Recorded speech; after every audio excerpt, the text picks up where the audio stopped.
at you from the top. Oh no, no, he won't stop. Thalmor Radio, ooh, ooh, ooh. Thalmor Radio. Thalmor Radio.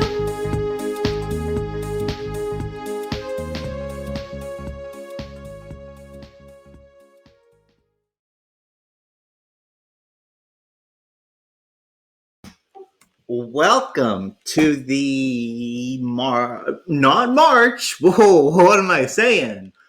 To the May. It's not May either. My goodness, I can't get it right, ladies and gentlemen. Welcome to the April 1st episode of Thalmor Radio. I am your host, Thalmor, and I'm going to tell you what's true and what's fake because I know the truth, and you probably don't.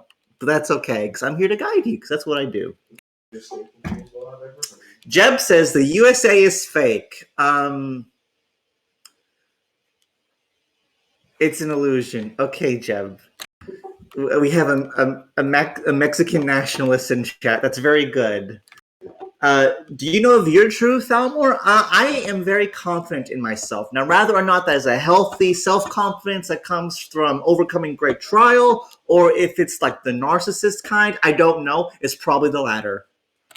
But that's okay, because I still stand by what I said, which is that I know the truth. And the truth is that what's happening tonight is WANA will be appearing as a guest. And because of that, I'm skipping the real life segment because people don't like it.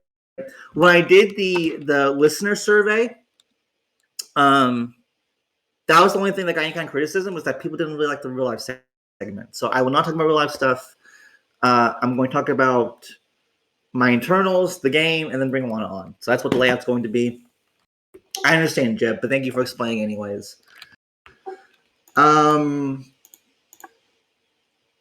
Okay, so before I got two topics: mechanical game changes, and I'm going to skim over April Fool's jokes. But before that, my friend, do you want to describe how Rose bothered you? Oh. Hold on. Okay, he's building his Necron army. Yeah. Okay, come over here and tell the good people what happened between you and Rose. Okay, so it was about a year ago. Thalmor, he told me to play Politics and War, and I looked into it. I was like, okay, so I made my nation, small ass nation. I've been playing for like 2 weeks, and all of a sudden it's like, you've been declared. Someone like 5 people declared war on me. I was like, what the fuck? So I'm going and I'm trying to fight all these people off, and like I'm getting ass raped over and over again. I got like no resources. It's pissing me off, and I get attacked by like 3 other more people. I'm like, what the fuck's going on? I'm not even in an alliance, and I look at all their like profiles, and all of them are in rows. Holy shit! And I'm like, what the fuck? I'm like, why is this happening? And like the whole Rose faction just ended up declaring war on me and just raping my booty cheeks. And I think what happened was I was friends with Thalmor in my bio, and I don't think they liked that. So they all just came and just like made me quit the game. Like I completely just abandoned that fucking account. While Rose drove you in the game? Yes. That's crazy. Like they fucked me up. So if you're in Rose listening to this, I hope that you get hit by a car. Fuck you. Okay. Thank you, friend. You're welcome. Okay, so thank you. So that was my friend. I don't know what should I call you? Oh, my nation's called the Lafayette. The Lafayette. All right, thank you, friend. My name's Kaiser. Kaiser Kun. There you go. All right, so let's talk about what happened in the game now, which is yesterday it dropped. Alex finally, after like 8 years, finally updated the game. And let me go ahead and pull it up here. There was a changelog post about it, so it should be pretty easy for me to find. Now, there was a bonus show I did yesterday because when the update got implemented, it was buggy as hell, and like TKR got decapitated, Alliance pages were just blowing up full of junk code. It was pretty wild. But I think most of the damage from that has been resolved. So let me go to the changelog. So first things first, there's a new alliance positioning system. From my understanding, there is, like, you can have unlimited positions. We're no longer limited to just 3. You can now have like as many as you want. It's still bugged. That's great. Now Zig showed off some yesterday. He was able to try to rickroll people because there were so many positions. He was able to do like the first couple lines of the song. Well, not the first couple lines, first couple words. And so I pitched this idea, and I'll pitch it again. Actually, no, I'll wait till WANA. But basically, some of you guys need to get together, and you need to use alliance positions to recreate the whole Navy SEAL copy pasta. So that's a great thing that needs to be done immediately. And so as I talked about yesterday and I mentioned a minute ago, with the positioning, TKR got fucked. They lost the whole gov. I think Alex had to personally step in to put Weisel back in command. Thank you, Zig. Thalmor, you can write more than one word for each blank, so Rose could do it all. Let's fucking go. Okay. No one from Rose is here. Thank God. But but I think there's okay, WANA's here. So I can tell it to him. I think Zig has enough people. Need to recreate the whole Navy SEAL copy pasta with alliance positions. The first one who can do that be really cool. Could we do it in a hand of fate? We have 43 members. If you could average 4 words, it might be doable. It might be doable. So let's go on with that. And like I said earlier, the game broke a lot. Bourbon Street in particular, the junk code kept repeating like strong PP, strong PP. I thought that was very interesting. I know Cataclysm's page, they just blew up. It was all sorts of nonsense. David, what's bug testing a game for updating the live version? Apparently it works. I would imagine he tried testing it on the test server, and that's where they could work out the issues, but maybe that didn't happen. Maybe. The decisions are still fucked, so that's cool. There's a new treasure trading system. I have seen nothing about that. How do you trade a treasure? Does anybody know? Was there a panel for that? Can you put it up on the market? Can someone show me that? It's a page. Okay. Can someone post a link to it? Treasures, trade treasures. Thank you. Let me see what this even looks like. I have to be logged in. Well, I'll just do it on mobile. Yeah, just do it on mobile. That works. Let me get the link here. So let's see how bad or how good this looks. Kill's got me a screenshot, and so did David. Thank you, guys. Okay, yeah, offer date, offer, treasure price. Okay, gotcha. So that seems pretty good. Is that bugged to hell, or does it work pretty well, or do we know? Has any treasures been traded so far? Do we know that? I'm going to guess no. Okay, it's probably bugged. It probably is bugged, to be honest. So that was that. 3 new national projects are being added. You've got the Government Support Agency, the Research and Development Center, and the Resource Production Center. The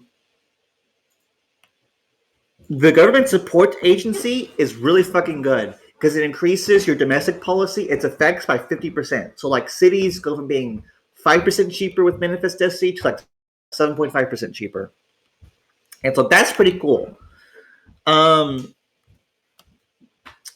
Research and Development Center gives you 2 extra project slots. And Resource Production Center, if you're below City 15, well, I think it increases your raw resource production by 50%. And it's pretty cheap too, I think. So those are cool. What do you guys think about those projects? I think they're decent. I think if you're a City 34 massive whale like me, Resource Production Center, it's a flex to get. So I'm gonna work on getting every project in the game, and that's gonna be my flex. Is getting that, even though it's completely useless for me, and just purely an expense. Oh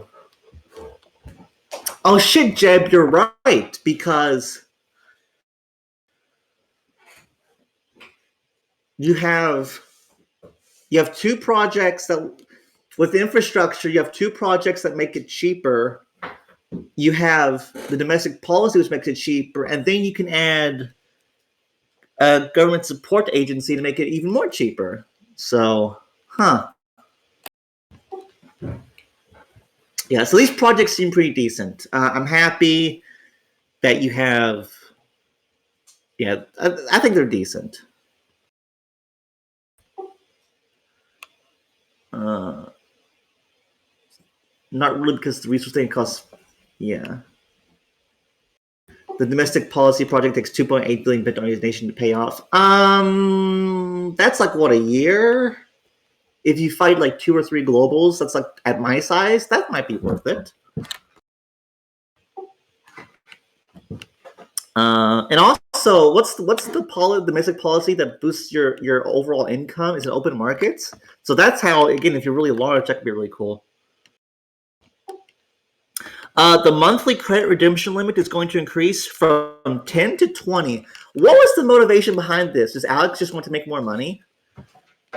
Was people wanting it to increase? I think it's just Alex want to make more money. And in a way, it also supports bigger nations. Because, like, if you're city 10 credits is pretty good if you want to spend money to support yourself. But if you're like city 30 like me, it's not worth as much. So I can see also bumping it from 10 to 20 is a way to like support bigger nations as well. But you know, Alex has like he's paying people to help run the game now. So it also makes sense why he would increase it. Definitely call it increased costs, yeah. So I think it makes sense either way of it. Option to hide left-hand sidebar and replace with a top navigation bar on desktop. So it's like what? A UI change? I don't really care about that. Who cares? New dark theme. That's cool. I like the dark theme. I like dark themes in general. I don't play Pugs and Worlds dark theme because I'm too lazy to set it. But I know a lot of people do like it, so that's cool.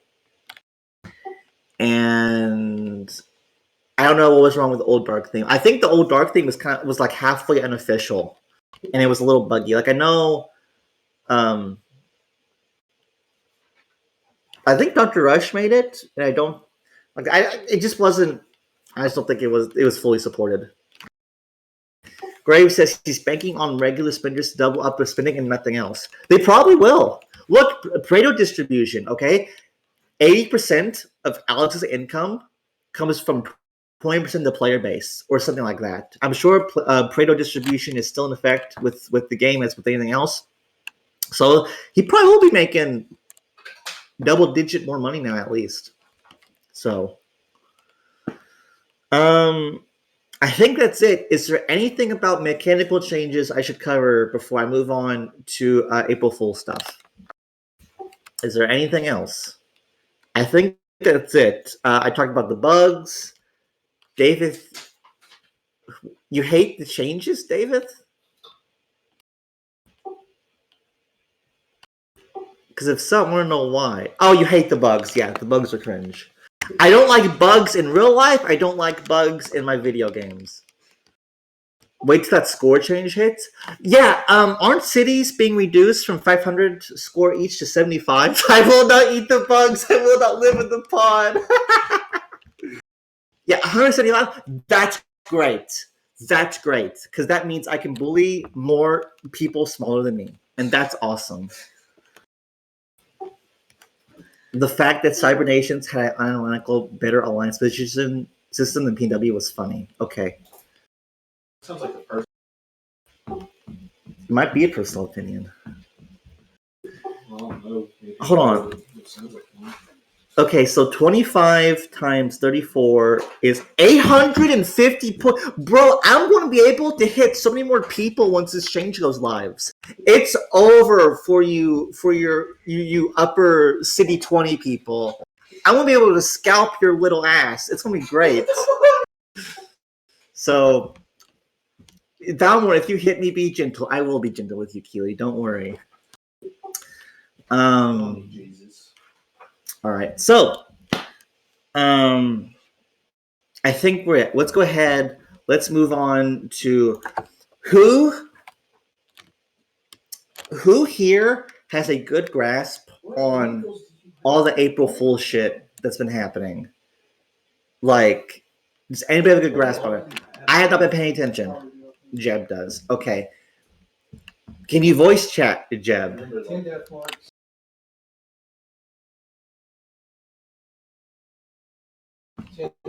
Warriors. Nah, okay. Well, if you can't voice chat, then like, there's no point bringing you on. And 4 artillery. tomb It's blades. funny. What's a tomb? Our prank was that ours was real. It's like a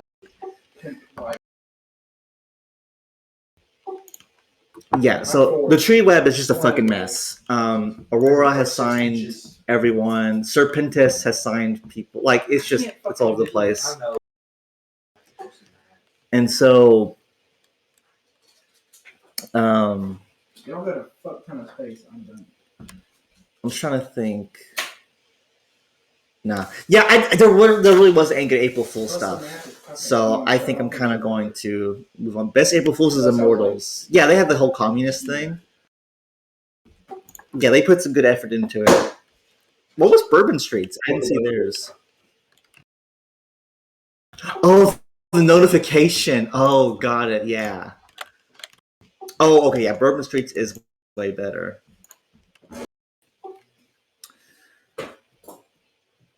Camelot became a dictatorship and ping Slack. Well, Camelot being a dictatorship, I don't think that's any different from usual. Yeah, so Eden merged into the double penetration experience, and I don't know if that's Adam has said it's real. Adam has said it's real. Well, we're only going to know in like 72 hours if it's real or not, because I could believe Adam. Okay, Kegos says it's real. Davis says it's real. Okay, I guess it's real. They picked the worst day ever to do it because it's April Fool's, but whatever. Also, the Hive ruined the treaty web. Well, I don't think it's going to remain. So, I think that's it. Final call: politics and war. Any last topics I should touch on before I bring WANA on? Any final things?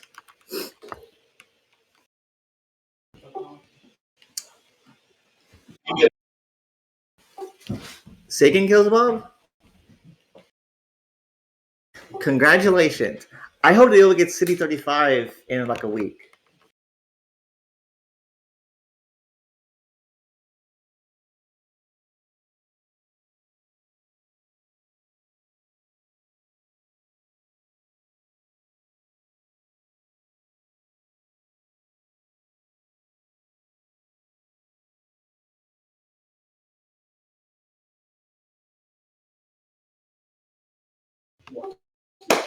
All right. It's time to get WANA on. WANA, raise your hand like a good little schoolboy, and then we can do this shit. Do I need a loan? I don't need a loan. My own bank has me. Or I need a Fate's bank, I should say. He's raising his hand. There we go. What's up, WANA? Hello. So, I don't know a lot about you, and that's how I like it, because it allows me to ask questions and learn more, like, with the audience. So, from my understanding, you're a long-time player. You've been around for a while, and you've mostly been in the Syndicate. I think it was in Hogwarts. What's your history with the game been like? Yeah, no, I've been around since beta. In beta, I was actually a part of a different iteration of NPO. I was their Imperial Officer of Internal Affairs and later Emperor. Fun fact, I never relinquished my position as emperor. So, where Quentin was a false prophet all these years, it's actually was me all along. Yeah, I that branch trickled out, and I came back to the game for launch with the Syndicate. I was a founding member, and I came over from an alliance called MI6, which formed the basis for the early Syndicate. Early Syndicate was a lot of members of this CN alliance that came over. And then I was in TS, I believe, till like 2016, 2017. Left briefly for the Viridian Entente, and then was approached by one of the former executives of the Syndicate, Manthrax, to help found Church of Spaceology, which I was in till that disbanded in around January of 2020, right before NPOLT ended. And then I came back to the Syndicate and rejoined and was a member for a while, eventually asked to come on as Partisan's second in command alongside Tarok. And yeah, then I eventually ascended to the position of executive of foreign affairs a few months afterwards. Gotcha. And again, was he also in Hogwarts? Because I wanted to say at one point I looked at their page years ago and he was on there. No, actually, funnily enough, Partisan and I did not exactly see eye to eye over Hogwarts many years ago. I was not a fan of Hogwarts, actually, in the least.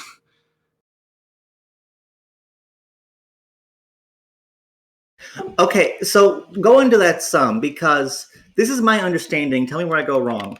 When Hogwarts was a thing, that was Partisan's attempt to have a tool to directly influence politics in a time where things were very stifled and hard to maneuver, right? So I'll be honest, my perspective from that time is more as a general member of the Syndicate. I can't speak to his exact motivations. As far as I went, I wasn't happy that Partisan decided to splinter off. And I also wasn't happy that specifically Partisan wanted to splinter off, but he also wanted us to protect him at the time, which was where my issues lied. Yeah, that makes sense. And so you were part of Church of Spaceology. They disbanded because of MPO's last time. In a way, they were martyrs of that war. And forgive me, the 5G signals that they installed nearby has melted my brain, so I'm not good remembering stuff. So when MPO's last time ended, did you go back immediately to the Syndicate? I was very briefly a part of Polaris, and then immediately found out it wasn't a very good alliance, and then I was like, yeah, went back because it was at that time actually that Partisan reached out to me and said, hey, you should come back. Another member of Church of Spaceology who was also former TS Emir had recently come back, and he's like, hey man, Emir recently came back, you should come back as well. So I decided giving it a shot. Now, why did you end up going to Polaris? That seems like an odd choice given what was going on at the time. The reason I went to Polaris at the time is I was like super burned out on the game, as many people were, and I wanted to be in the least offensive alliance I could find possible, because at the time there wasn't really anybody who was not involved in the war, and I wanted to sort of be in the least offensive alliance. They also told me I didn't really have to like fight or anything, and my intent was like to just probably go inactive for a while, take a break. MPLT took a lot out of me. I know it did, for many people. Yeah. And so the gang got back together in the Syndicate. And so that would have been what? Mid 2022? Mid 2020? Yeah, I rejoined around January 2020, I believe. What was your reaction to the cheating scandal? I was not surprised in the least. I come from Cybernations initially, and I was one of the people early on in the game when NPO joined over that said, "Man, we gotta strangle this infant in the crib because if we don't, it's gonna be a problem." Fortunately, I was proven more right than I had hoped, but yeah, NPO is they're not a good place. The earlier years of the game, beta 2014, 2015, even much of 2016, those were really interesting years because PNW was developing its own culture, its own meta. Then NPO joined, and then the next 4 years or whatever, it just declined. Everything about the game did, and now I think it's going back to something good. But I think you can, from the time NPO joined and became its own thing, I think then is when you look at the history, you can say, yeah, things really took a turn for the worst starting here. Yeah, I mean, historically, you look at what NPO has done and what NPO has been involved in, and back in they were using this playbook back in 2008. It's not. I don't think it for people who have been around them for a long time. It wasn't surprising, and their community is. And I actually this was an interesting conversation going on over in Robert's server like a week or two ago. NPO's a cult. Yeah. Well, I remember there was this NPO member on the forums, and his signature was an NPO piece of propaganda, and it was like, what kind of community could deserve so much loyalty or something like that? And it's like, wow, that's pretty wild. Yeah, it's very cultish, and hell, Requitan cheated all the time in Cybernations. He was a well-known cheater in Cybernations, even if the admin didn't really care. And it's interesting to me because a lot of the people who were government in CNNPO or in PNW NPO were not CNNPO for most or any of their careers. Requentin was in an alliance called Umbrella. Keshav was formerly of an alliance known as Valhalla. Trying to think who else was Gov there. There were a few like system guys. Like I know Frawley was there, and I know Lord of Darkness was there. Octor was God, his the alliance name he was in eludes me. Yeah, Gloaf. Thank you, Kiwi. And so NPO's last time ended. You rejoined the syndicate, and the contentious political topic of that time would have been Quack. Middle of NPO's last time, TKR and the syndicate signed a treaty together, and over the war, and it was contentious because that war ended, but some people had a problem with that treaty remaining. I think even myself at the time, I didn't really like it. And then Rose made some moves of their own. Can you give any insights into what was going on internally within the syndicate and what people were thinking when that was going on? Those early moves post-war. I'll be honest. I was not a member of. I guess I was a member, but I was not really heavily involved. I was a regular member at the time. I'm more qualified to talk about sort of the ending of that rather than the beginning. Well, let's move there then. The ending of Quack. Give us your perspective. Yeah, I mean, from my perspective, I was a VP of FA at the time, but it seemed to me in my discussions with Partisan and then Adam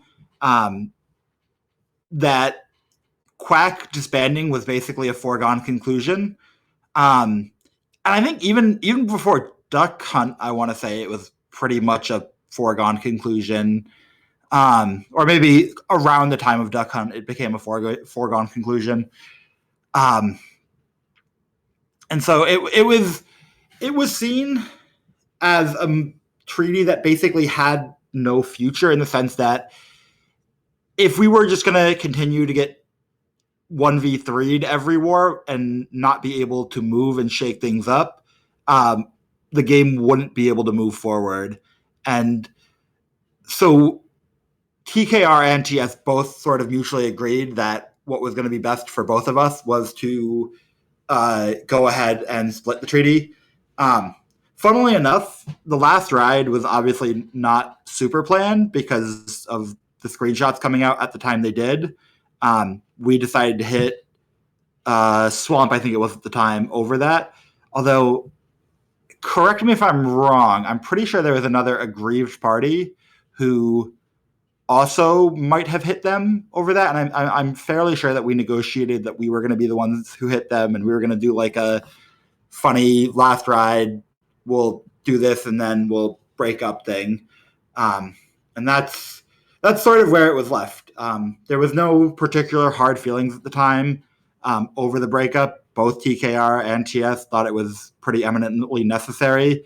The only actual thing that surprised me at the time, and this is sort of maybe my own rose-colored glasses speaking, is that Black Knights ended up with TKR instead of us, which, given sort of the relationship that TS has had historically with BK, did shock me, especially given the fact that Partisan and Yoso and Strum at the time have been pretty close, generally historically speaking. That did shock me. Although I will be honest, I wonder if Partisan would have made the same move if he was FA exec at the time. Because I know that was something heavily pushed more by Adam at the time.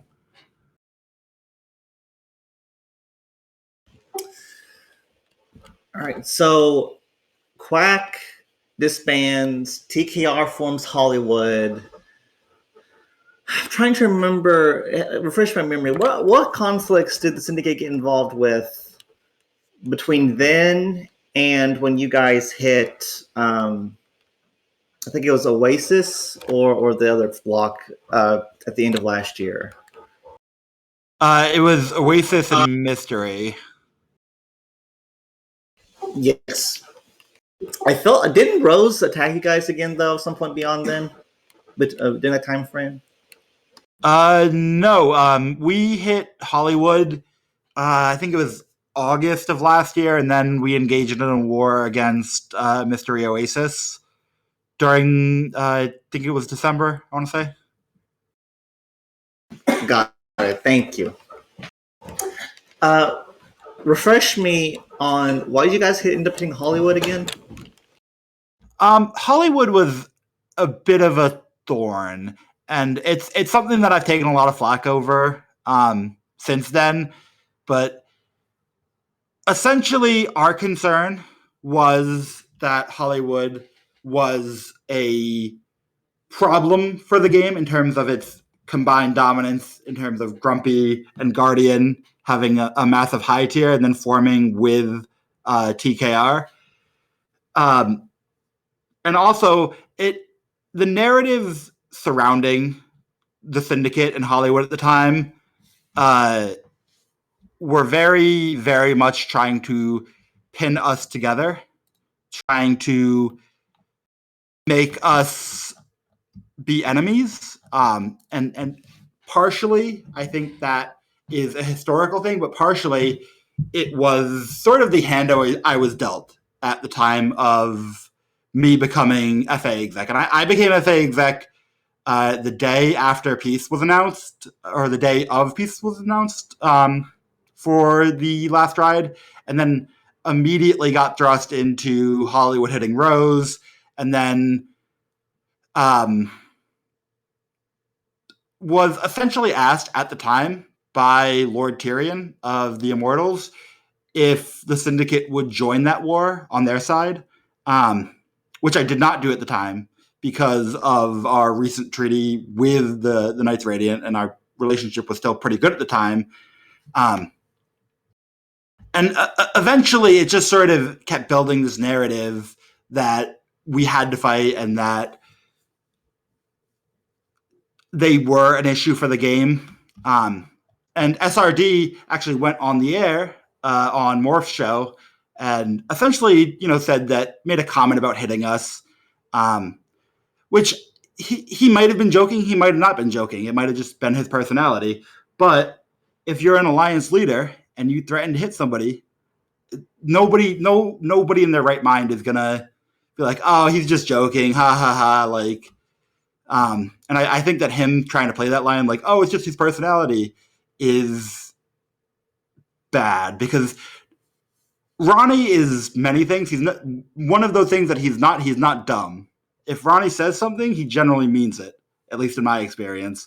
And so it just became this sort of spiral of TS and Grumpy were going to face off. And I thought that even if maybe he didn't mean it, we were essentially who we thought they would go after next. We thought that the next war was going to be them going after us, and we thought that eventually they would come for us in one form or another. And so we decided to form a coalition and try and get the pieces in place to be able to strike a blow against them. It wasn't meant, and I repeat this many, many times, it wasn't meant as a continuation of any historical beef between the Syndicate and and Grumpy, especially because a lot of the things that were said during that time were like, oh, you guys are just repeating since what you did since NPLT and so on and so on. But what I think people lack the context that I wasn't a part of Syndicate for NPLT. And I think that a lot of the criticism in that regards was invalid, or didn't really have a place in reality. So, yeah, I mean, that's basically the long and short of it.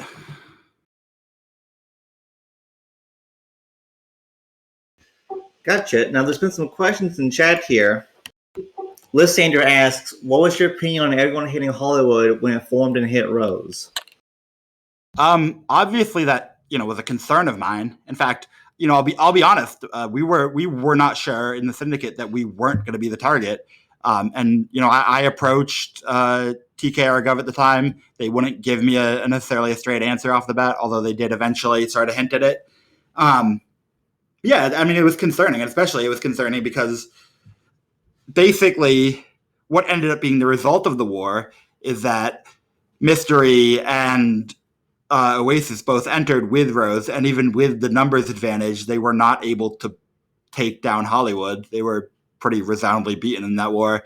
And so when you're the only, major sphere that stayed out of that, and you see the other 3 spheres versus 1 sphere get absolutely trashed, yeah, I mean, that was certainly concerning.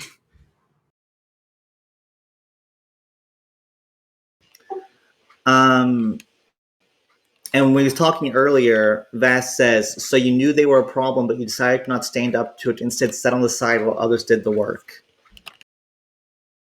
I'm sorry, who said that? Vass did. Where is that?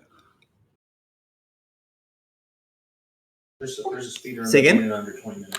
Oh, Valony asked, so he said, so you knew they were a problem, but you decided not to stand up to it instead and sat on the side while others did the work. No, that's a bad reading of the situation, Valony. That's a pretty bad reading of the situation. Why did we need to get involved in that, especially given that we had previously been very good friends with TKR and many people in that sphere? And especially, like, I'll be honest with you, I didn't expect that coalition to get trashed in the way they did. I actually expected that TI and low tier blobs were eventually going to be able to pull people and win that war. Obviously did not end up happening, but no, that wasn't. That's I would say that's a pretty big misrepresentation of the thought process.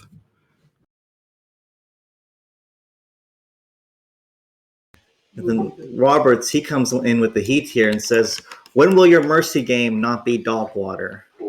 Listen, Roberts, I want you to listen real close. I am the 5-time winner of Rose League, winner of GGNA Rookie and Intermediate, winner of the Leviathan's Gauntlet, winner of the Peach Cup. I am the 5-time. If you want to rumble, if you want to 1v1 me right now, I swear to God, Roberts, I will take you out back and I will violate you. Sounds a bit rapey, my friend. Let's see here. All right, so now obviously, the main thing that's happened recently that's on everyone's mind is Celestials, the formation of this treaty between Rose and the Syndicate. Why did this happen? It seems like pretty much everyone who's not your ally seems to be bothered by it. So explain to the community, why was this move made? This move was made because it wasn't made for one specific reason. Let me be clear about that. There are multiple reasons why we thought it necessary to do something like this.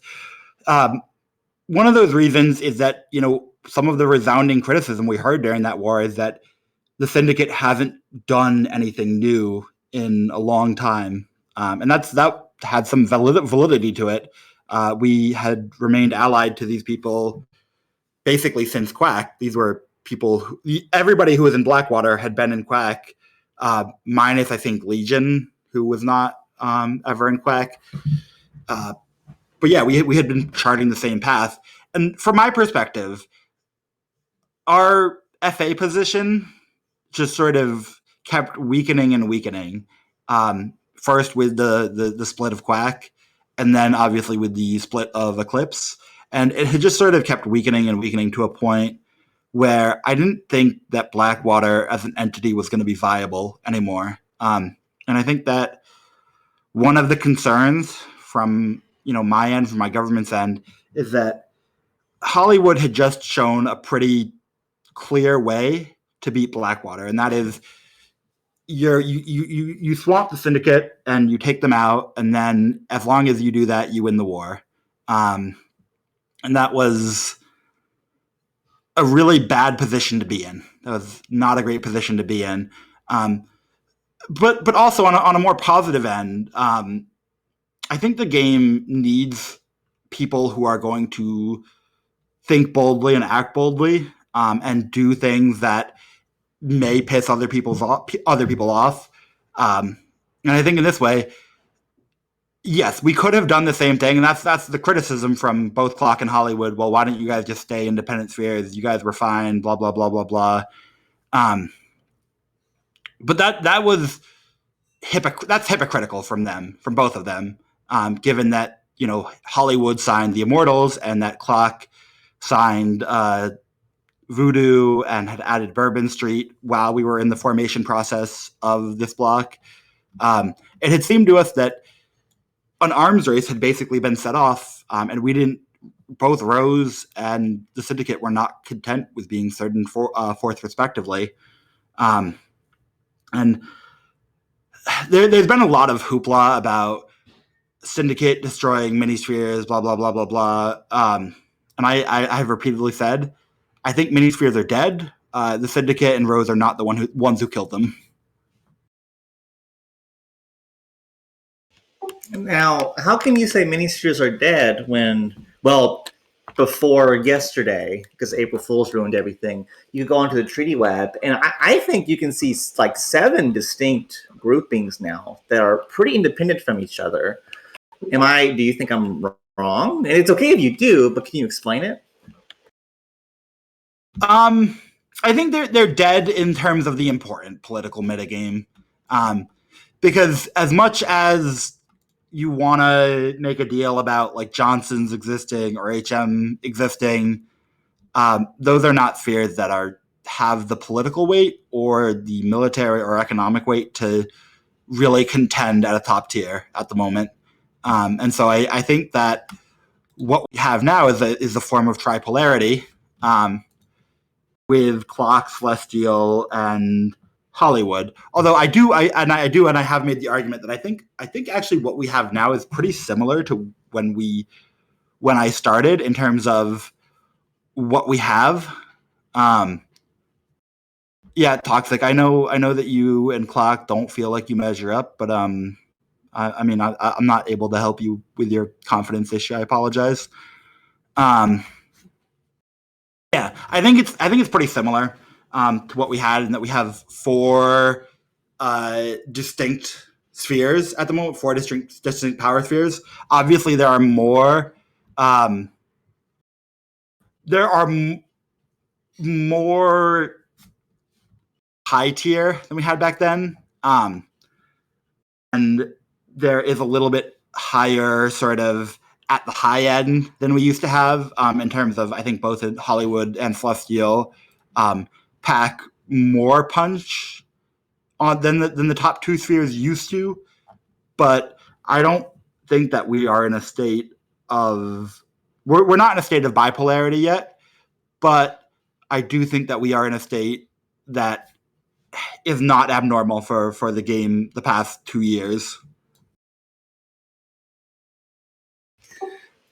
And so what you said earlier about with Eclipse splitting and whoever the other one was, that echoes what I saw Vex say in the forums about how they didn't feel good about Serpentis splitting and joining up with Clock. And my opinion on Celestial has softened, because when I first heard about it, and there was so much noise, it was a rumor mill. I thought it was Rose and the Syndicate and all of their allies swamping together and forming like the biggest block ever, and that fueled a lot of why I spoke out against it. Now my opinion's a lot more indifferent than it was then. And at the end of the day, you have to do what you think is best for your communities and your political position. But if there's one thing about the move that I think is most deserving of criticism, I think it's how it was done towards the allies that got cut, like the Commonwealth, or I think like Nexus, for example. It seems like to me that a lot of those alliances, particularly on Rose's side, I'm not so sure about your all side, felt quite burned and were left in the dark. You know, they had to find out from each other that this was happening. Why did that play out that way? Yeah. So let me be clear. In that, it's not the way, at least for Rose, I think that they wanted it to play out. It was the idea, and a certain thing was leaked to other people, unfortunately, before Rose had spoken to their allies. And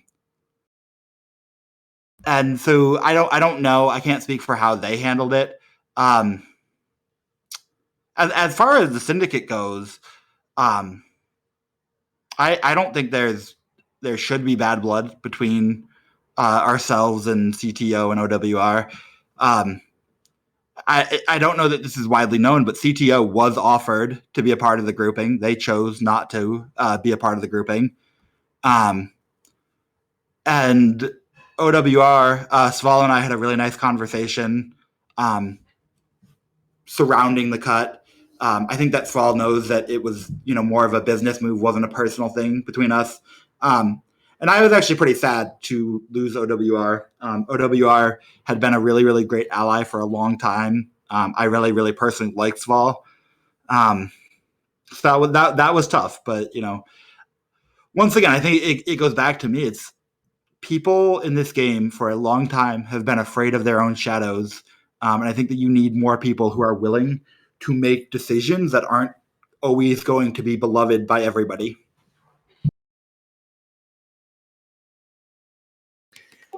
And is the Syndicate ready to deal with the power of the Johnsons? Kev and I have had our conversations over time. I don't know what's going on with the Johnsons at the moment, in terms of their war with H&M. Yeah, listen, we have a whole bunch of lower tier in ES. I think that we train our guys well enough that they would be able to handle a few Dark Brotherhood people.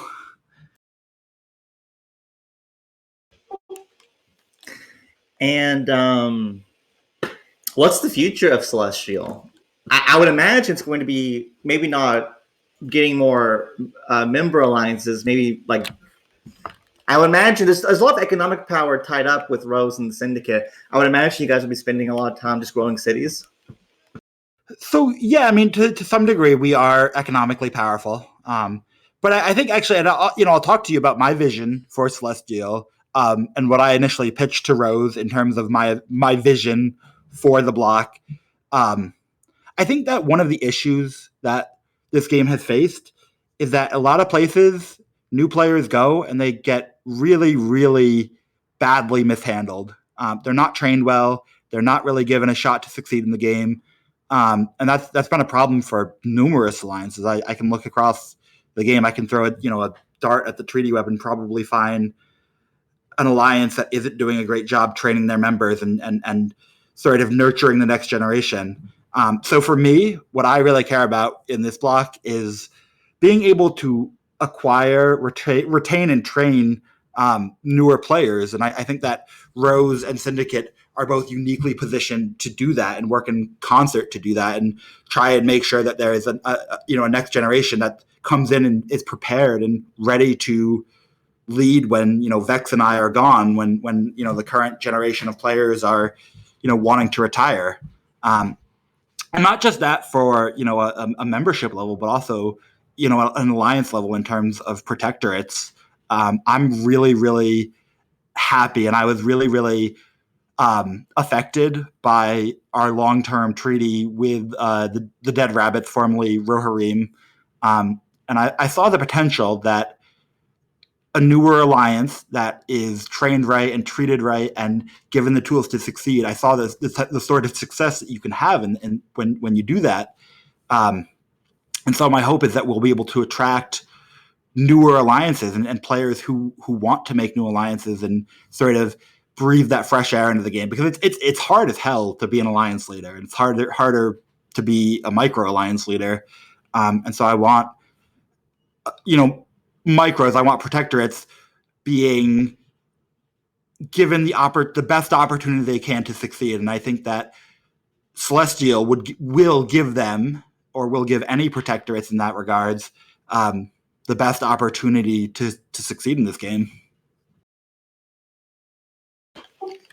Excellent. And WANA, that's kind of it for me. Is there anything you want to say before I wrap up the show? No, yeah. I mean, thank you for having me on. It was good to be here. I know that I'm not everybody in this game is gonna like me, and that's okay. And what I really want to state, and because this is one of the biggest criticisms that the Syndicate faced during the previous war, is that the Syndicate is back. We're here to play. We're here to engage in the community, and we're here to once again be a driver that drives this game forward, and not just for us, but for our allies and for the game as a whole. Because I think this game is better when people have buy-in, and I want the Syndicate to be seen once again as that shining city on a hill in some ways. Well, there's a lot of things that I think people can say about the Syndicate that's good. And one of them, I will say, is you guys really have been always movers and shakers. I mean, when Zed was in charge, you guys went paperless. You guys signed NPO. You guys broke up Quack. Now you have this Celestial move. Yeah, I mean, you guys have always really been willing to take some pretty dramatic steps, and that is cool. That is cool. Anyone who's willing to break outside the mold of just being a passive player and grow their pixels, I think that's admirable. I appreciate that. I'm really, I was telling, the people at Celestial, I'm really pumped to get to work with them. And I think that there are good years ahead of us. All right. WANA, thank you so much for coming on. And you can go back to the audience now. All right. Thank you guys for having me. All right. Guys, that's pretty much it for me. Is there any last possible topic I should touch on before I close out the show, besides real life news? Anything? Because I'm pretty much done. So I don't see anyone really typing. So, Killsbob, play the theme and the recording when the theme is done. Don't you say no to me one more time. It's not going to go well for you. Trust me. Help! I'm in the basement! Help! I need to get...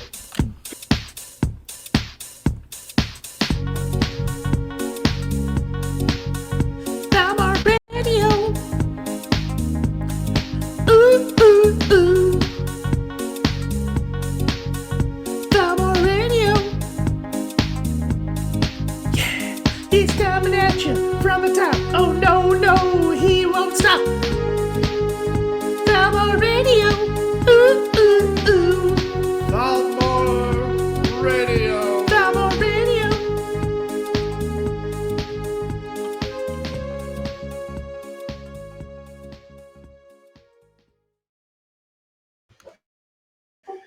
Good night.